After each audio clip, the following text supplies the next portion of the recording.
కానీ రేవంత్ రెడ్డికి ప్రజలకు చెప్పుకోవడానికి ఏమీ లేదు.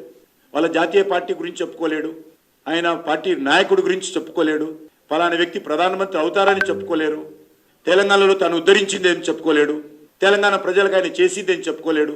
కాబట్టి ఈరోజు ఒక వితండవాదం, ఒక తప్పుడు ప్రచారం రేవంత్ రెడ్డి ఎత్తుకున్నాడు.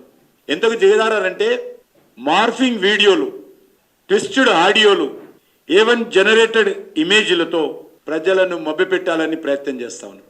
ఈ దేశానికి హోంమంత్రి ఆయన మాట్లాడినటువంటి, మన తెలంగాణలో మాట్లాడినటువంటి మాటలను కూడా సిద్దిపేట జరిగిన బహిరంగ సభలో మార్ఫింగ్ చేయడము ఇంతకంటే ఇంకో నేరం ఉండదు.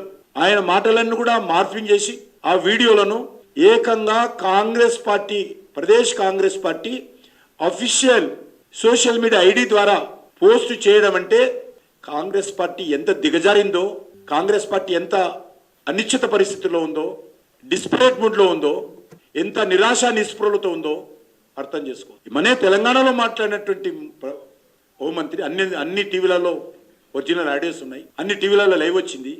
దాన్ని ఈరోజు మార్ఫింగ్ చేసి లేని మాట ఆయన నోట్లో పెట్టినట్టు చూపించి ఈరోజు ఈ రకంగా సోషల్ మీడియాలో ప్రచారం చేయడము ఇంతకంటే దిగజారుడుతనము, ఇంతకంటే కాంగ్రెస్ పార్టీ వైఫల్యము ఇంకొకటి ఉండదు.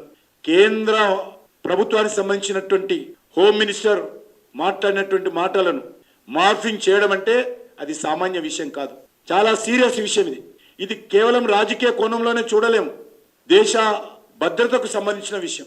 దేశంలో బడుగు బలైన వర్గాల ప్రజల్లో ఒక ఉద్రిక్తలు రెచ్చగొట్టేటువంటి ప్రయత్నం, మీ యొక్క రిజర్వేషన్స్ పోతాయని రెచ్చగొట్టి శాంతి భద్రతలకు భంగం కలిగించేటువంటి ప్రయత్నం రేవంత్ రెడ్డి కుట్ర చేశాడు. కానీ అదృష్టవశాత్తు రేవంత్ రెడ్డి మాటలను ప్రజలు నమ్మరు కాబట్టి, చాలా ఈజీగా తీసేస్తున్నారు కాబట్టి, ఆయనను ఒక జోకర్ కింద చూస్తున్నారు కాబట్టి ఈరోజు ప్రజలు ఏమాత్రం పట్టించుకోవడం లేదు.